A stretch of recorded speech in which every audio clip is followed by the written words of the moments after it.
Alors bonjour à tous, une petite vidéo un peu en retard, j'avais prévu d'en faire une un peu plus tôt concernant l'oral de rattrapage. Ce matin on s'est déjà retrouvés, on était quelques-uns à travailler sur la question de l'oral. Je vais aller très vite sur la question de l'oral de rattrapage.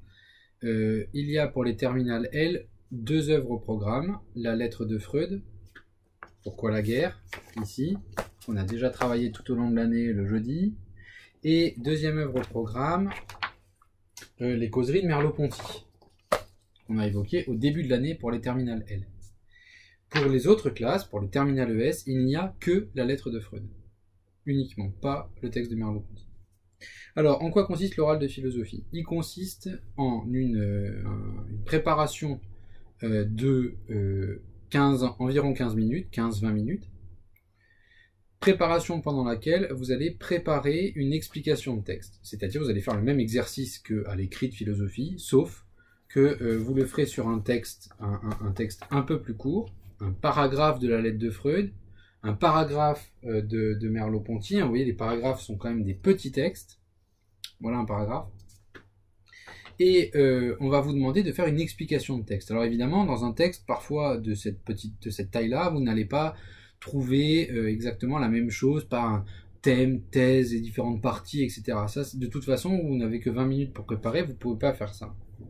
Par contre, on va vous demander d'expliquer le texte dans ces grandes idées.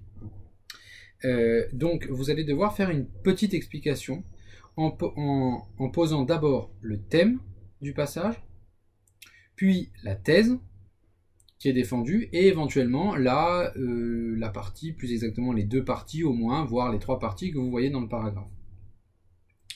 Mais sans être trop long, hein. Vous n'avez que 20 minutes 15-20 minutes pour préparer, et vous n'avez que 10 minutes de temps de parole, hein. Le reste du temps, c'est des questions. Les 5 minutes qui restent sont des questions que pose l'examinateur. Donc, on va rentrer dans les détails des deux œuvres rapidement, hein, pour vous donner une idée. Alors, lorsque vous devez expliquer, l'examinateur va vous dire soit d'expliquer Freud, soit d'expliquer Merleau-Ponty. Pour les terminales ES, il vous dira d'expliquer Freud et uniquement un paragraphe de Freud. Que faut-il que vous fassiez? D'abord, que vous ayez des connaissances générales sur l'auteur et sur l'œuvre en général, dans sa globalité. Donc, c'est ce que je vais essayer de faire synthétiquement dans cette vidéo, très vite, de vous donner les pistes de résumé. Ensuite, nous, vendredi après-midi, une fois que les résultats seront tombés, samedi, dimanche, on préparera l'explication paragraphe par paragraphe.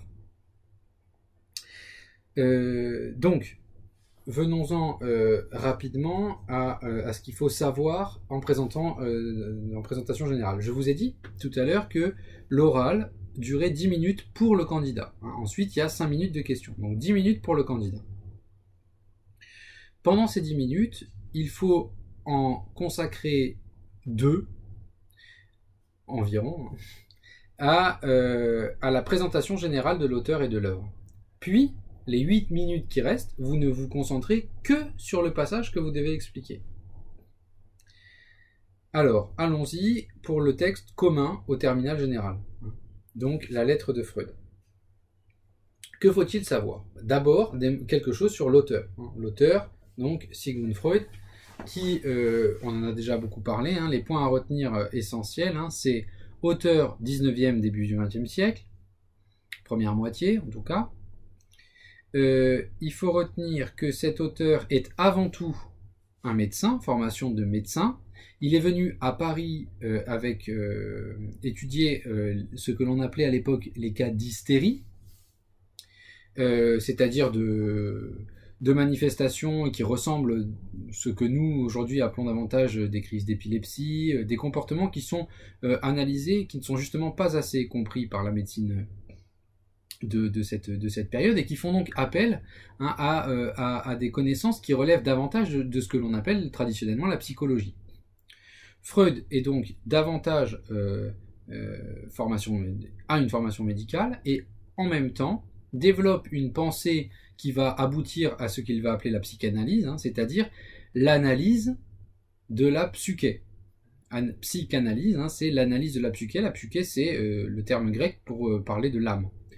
Qu'est-ce que veut dire exactement Freud ici? Eh bien, c'est que, donc le terme important ici, c'est évidemment la psychanalyse. Qu'est-ce que c'est que la psychanalyse? Il faut essayer de comprendre ce que c'est que la méthode analytique, hein, c'est la décomposition, c'est ça une analyse, hein. On analyse quand on décompose la réalité en différentes parties.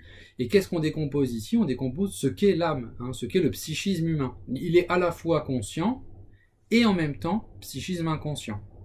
Hop, on analyse. Et dans ce psychisme inconscient, une nouvelle fois, on va analyser ce qui se passe à l'intérieur de ce qu'on va appeler l'inconscient. Le ça, le surmoi, etc.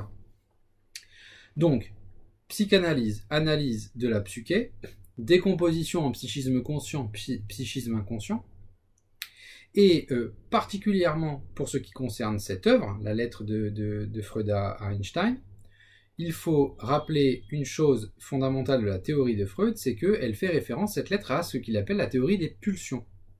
Les pulsions sont au nombre de 2, génériques, pulsion de vie, Eros, pulsion de mort, Thanatos. Ici, l'enjeu de cette lettre est de faire comprendre à Einstein, mais de faire comprendre en règle générale comment fonctionne en quelque sorte le psychisme humain, compris comme lieu où se vivent en nous des passions, des pulsions contradictoires, hein, qui sont apparemment antagonistes, la vie et la mort, c'est-à-dire l'amour et la haine. Et ce sont ces pulsions qui font l'objet de l'étude de Freud, puisque justement, il va analyser la guerre, hein, le phénomène de la guerre, comme une manifestation de ce combat des pulsions de mort et de vie. Voilà pour les éléments à savoir sur Freud, théorique. Élément de contexte rapide, la lettre est écrite en 1933, donc au moment de l'accession au pouvoir du parti nazi. Il y a donc évidemment un enjeu historique. La question c'est pourquoi la guerre, et on est à quelques années du deuxième conflit mondial, la deuxième guerre mondiale. Voilà. Une fois que vous avez situé l'auteur et la thèse et l'idée générale de l'œuvre, hein, vous pouvez rentrer dans l'analyse du passage qui vous est demandé en particulier. Donc, je vous montre maintenant en résumé en 2 minutes ce que ça ferait à l'oral si je devais présenter le texte de Freud. Donc, supposons, voilà, on me donne un paragraphe à expliquer. Donc, vous pouvez commencer l'oral. Avant d'expliquer ce passage, il faut simplement revenir sur l'auteur et l'œuvre en général.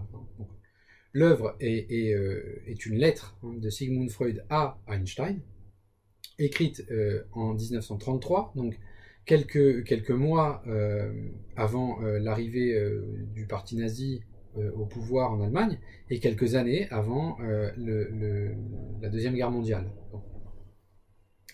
C'est dans ce contexte d'entre-deux-guerres et de guerres arrivant assez vite quand même, que surgit la question de la part d'Einstein, hein, pourquoi la guerre? C'est-à-dire, quelles explications, vous, Freud, pouvez-vous donner à ce phénomène qui semble prendre une ampleur encore jamais atteinte, hein, quelle explication pouvez-vous donner?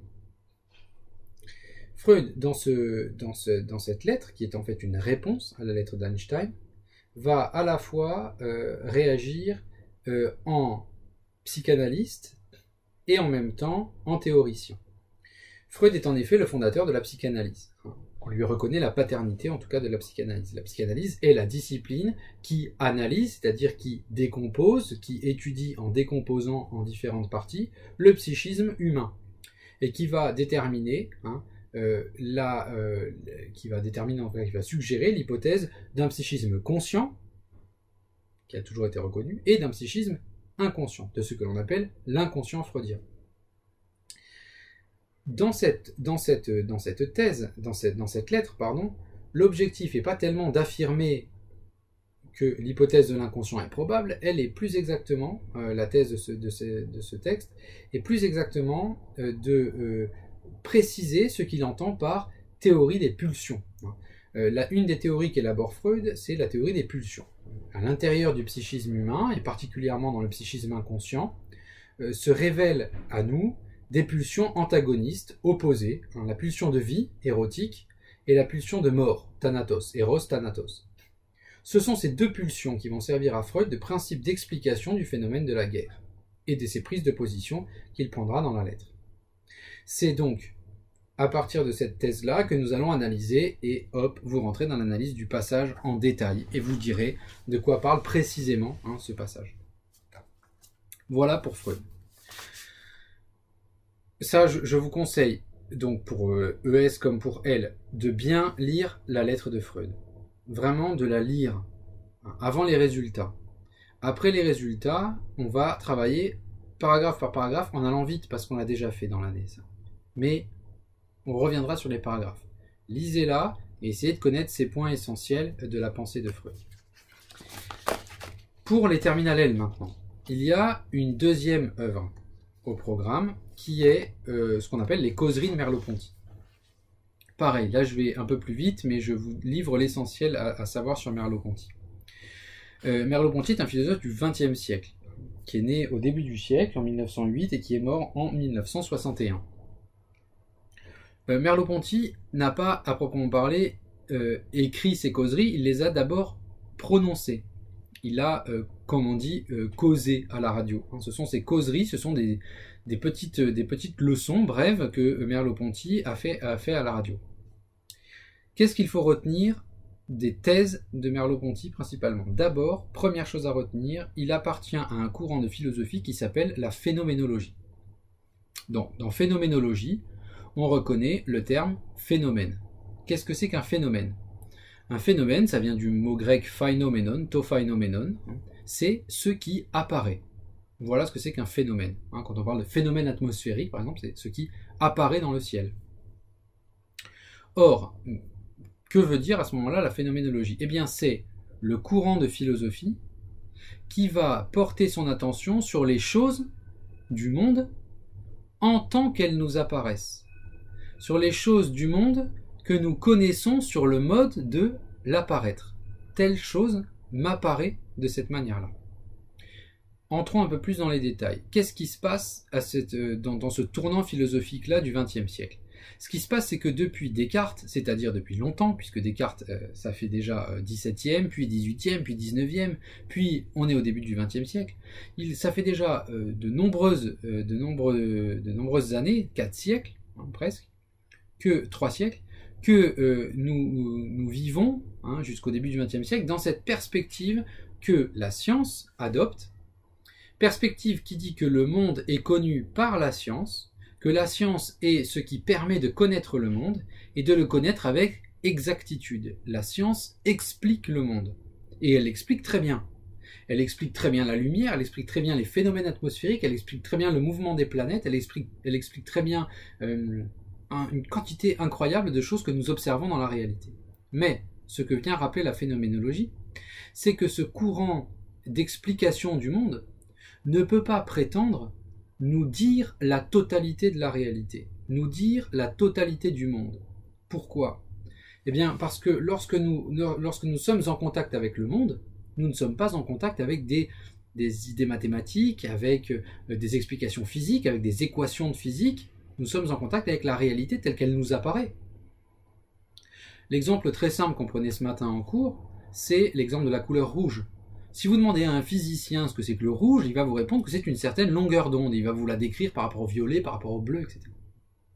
Mais lorsque vous allez faire vos courses, parce que vous emménagez dans un nouvel appartement et que vous voulez vous acheter des rideaux, vous n'allez pas vous demander quelle est la longueur d'onde que vous désirez pour vos rideaux. Vous allez vous demander davantage quelle couleur vous convient le mieux. Est-ce que vous voulez que cette pièce soit chaleureuse, auquel cas vous allez choisir une couleur chaude, voilà. Est-ce que vous voulez porter un t-shirt jaune?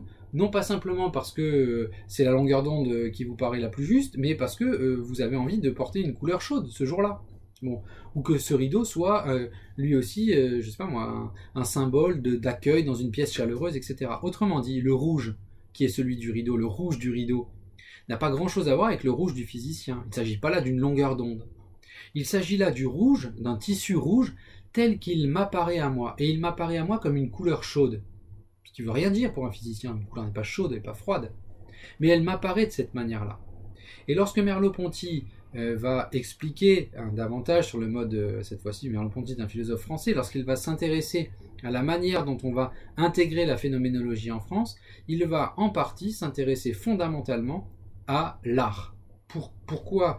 Et c'est la raison pour laquelle il y a dans les causeries, là, il y a la troisième qui porte précisément sur l'art, précisément parce que l'art ne fait que ça. L'art ne fait que représenter la réalité sur un mode qui n'est pas celui de l'explication. L'art n'explique pas la réalité. L'art montre la réalité, fait apparaître la réalité, mais ne l'explique certainement pas. Et toute l'œuvre de Merleau-Ponty, et c'est ça qui est présent dans les causeries, c'est de montrer que la science est tout à fait pertinente pour expliquer certains phénomènes, mais qu'elle ne doit pas prétendre être exclusive pour donner à l'homme une idée, une compréhension du monde qui l'entoure. Et qu'il faut donc laisser la place également à l'art, à la philosophie, dont la fonction est de faire entrer les individus, dans un rapport au monde, dans un rapport à l'objet, qui passe pas nécessairement par la raison scientifique, mais qui passe aussi par la perception sensible. Deux choses à retenir donc. Merleau-Ponty, phénoménologie, discipline, courant philosophique qui a pour but de revenir aux choses telles qu'elles nous apparaissent, et non pas telles que la science nous les explique. Comment revenir à ces choses? Deuxième point important, par la perception. C'est la perception qui nous donne accès aux choses telles qu'elles nous apparaissent. D'où la première phrase. Le monde de la perception, c'est-à-dire celui qui nous est révélé par nos sens et par l'usage que nous en faisons. Donc, le monde de la perception, voilà l'objectif ici de Merleau-Ponty. Tenir à la fois ce que la science peut nous dire en expliquant, et en même temps ce que la philosophie et l'art vont nous révéler, à savoir le monde tel qu'il nous apparaît. Voilà les choses importantes à retenir. Je vous conseille donc fortement de bien connaître, de bien lire les deux textes pour les L, relire le texte de Freud pour les ES, que vous l'ayez vraiment déjà un petit peu en tête, sans stress. Il ne s'agit pas d'apprendre des trucs, pour l'instant non. Quand vous regardez cette vidéo, vous essayez de mémoriser un peu les points que j'ai dit, et quand on se retrouvera pour l'oral, si vous allez à l'oral, évidemment, c'est la chose par laquelle je vais conclure, je vous souhaite de ne pas y aller, on travaillera paragraphe par paragraphe. Voilà. Bon, pour ceux que j'ai pas vus ce matin, je vous dis à très bientôt, dans la grande joie de vous revoir, et encore une fois, dans l'espérance aussi que vous n'ayez pas à passer l'oral, et si vous avez à passer l'oral, on vous aidera à le passer, et ça se passera bien. Voilà, à très bientôt.